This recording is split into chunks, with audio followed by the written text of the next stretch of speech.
And it came down to what I think this trade deadline became hey, either we do something or this is just, it's kind of over. It finally got to that point. And they did something and it worked. And that, I think, to your point, is to what you're saying, is we do feel validated because it's like, you guys did something, which is something we've been asking for years. Yeah. And it wasn't even like you did anything crazy. You traded Wiggins, who is awesome, won him a championship, and a fucking pick. That's it. You guys didn't trade anything.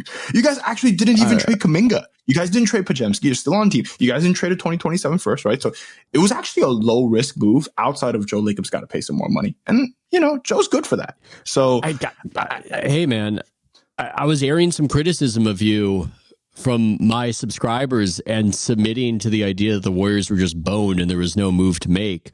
Then I started hearing these rumors that they were going to get Jimmy. And yeah, look, whatever happens from here, this was the thing to do. Something needed to happen. There's like a very realistic possibility Jimmy's going to make them good enough, but like not quite good enough. But to Andy's point, I'm good with that. What were you doing? This was such a waste of time for multiple years here at this point. Yeah, well, and now you get to have opinions on everything. That's the beauty of a relevant team, is that you know, it's almost like if the car is just a shitty car, the features, you're not going to really think too much about it or care too much about it. Now I get to have a Quentin Post opinion. Right? Before, it's just, why are you even talking about this? Why is this a conversation we're having right now? What does this matter? Who gives a fuck about Guy Santos energy? Yeah, exactly. Our guys, friend of the shows, TK and Slater and Marcus on the pod yesterday talking about how Chase was lively and they were awesome. And I'm kind of sitting there because you guys gave him a reason to be. I know it's not Oracle. Right? I know every seat's $150 to get in, so you're not going to get like the craziest fans in there. But 4X buddy. Yeah, right. 150 for the nosebleeds, 150 for 2 beers and a shot. But it's like, if you're going to give this team, if you're going to give the fans a good product, it's going to be a good crowd. Like, you want to know why the fans were fucking not watching? Because guys, it's San Francisco, man. Like the Giants, they suck. Nobody shows up. Like, why would I show up to a game if the team sucks? You don't deserve my money. In fairness to my man Foot Dragon Mike Dunleavy / Lacob / my man Joe, you know, they might have felt pressured by you. As I said before, gotten Paul George, it would have been disaster. There's something here where Jimmy Butler had gotten just toxic enough to where the deal made sense enough for this to happen. I'm so excited to see where this goes, by the way. That's the best part of it. He brings, like, I don't know, there's not like really a nice way to put this, but like he brings kind of that crazy girl energy. You did a girl. I said Taylor Swift. I made the analogy. Yeah, everybody knows where this is at. You know, she's very attractive, but she has a reputation. Yeah. But it's a very fun honeymoon period. It's a very fun honeymoon period. We're not worried about 2 years from now. Not worried about 2 years. I don't understand. I don't understand how good he is. Probably not the one. No ring.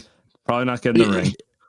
A guy this old, usually you go with your dumb casual fan brain, you go, he's good. Jimmy Buckets. I remember Jimmy Buckets is good. And then somebody watches him every night, goes, he doesn't play defense anymore. He's not good at defense anymore. He comes here. I go, oh my God, this guy is an incredible defensive player.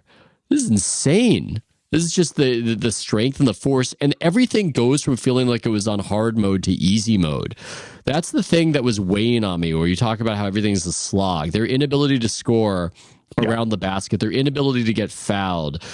You knew it, but you didn't even know that you were feeling it on this cumulative level. Like the way I would feel despair with every Monte Ellis dribble to nowhere. I know people think that he was more fun to watch than he was, but that's a different conversation. It's just suddenly there's a guy getting fouled all the time. The Warriors have a grifter. They finally have a grifter. And he's a really SGA. We got SGA. He's at home, yeah, but he's an American grifter, not like that Canadian SGA. It's our grifter. That's our guy. I do think like put some tariffs on. You are correct, because I hadn't like properly contextualized it in my head. This is so much better. Like the 4 more months of suffering, this is so much better than Paul George in the summer. It's just not even a question. Like I can see a world where Paul George ends up on the Warriors and he doesn't look like a like the Philly situation's really sad, right? It's hard to watch. I can see him being less washed, but it would not be as fun as this situation. I'm sorry. Yeah. No. Sam, you've brought this up, and I think it's worth bringing up here. Is Jimmy's just he's a different type of alpha, though. Like Paul George is not the type of alpha that Jimmy is, and like people he's are a podcaster. Steph's got his number 2. Steph doesn't have his number 2. Like Jimmy's the number 1. Now, is he the same 1 AAA like Steph is? No, he's probably like a 1B, but like he's a 1, right? And that's a different level of I'm gonna make guys better around me that Paul George doesn't do, right? And like honestly, like KD's KD, but like KD didn't make guys better around him. It doesn't matter because KD can just go for 40. You're getting at something different. You're getting at something, mindset, which is that KD much better player, those Warriors better team. Always. But it's like Steph and Jimmy fit together in a way that I don't think we even knew, because you don't really know till you know. It's like theoretical, but they fit. It's because Jimmy's got a way of saying, dude, I'm good with scoring 18 unless I have to score 30. And Steph's the same way. Steph does the same thing. Steph's like, if we can win today and I can score 20 points, I'll be happy. Apparently Jimmy's like that too. And I was all in on the move. I didn't really know that, because what we see of playoff Jimmy for me personally, because I don't watch every Heat game the last 10 years or Heat Miami Philly game, is that we just see playoff Jimmy where he's going for 35.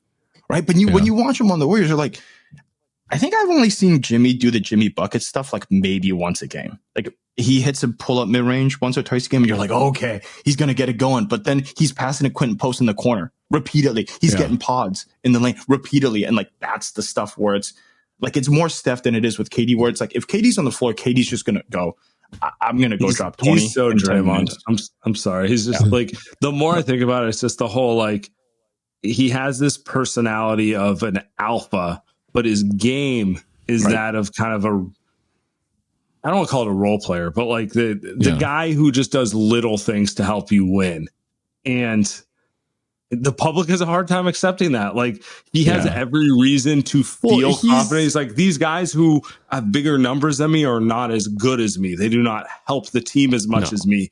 But no one will ever understand that. No one will ever understand like Jimmy going 17, 6 and 6 every night is more impactful than Karl Anthony Towns is like, 25 points. Or Wiggins. Sam, like, remember, like Wiggins was averaging the same points as Jimmy. And that was something where it's like, well, Wiggins plays better point of attack defense and he has to score the same amount of points. It's like, you're watching, you're just like, it's totally different, man. Like their bench unit is, I mean, they've got Steph playing with scrubs right now, because it's just like, Steph, go play with the scrubs and just survive so that our bench can crush other people. That's why it fits so well right now, because Jimmy can be a complementary to Steph. But when Steph goes out, Jimmy can be Jimmy Bucket's time as well, and just anchor the offense in a way that Andrew Wiggins was Peter principled to do.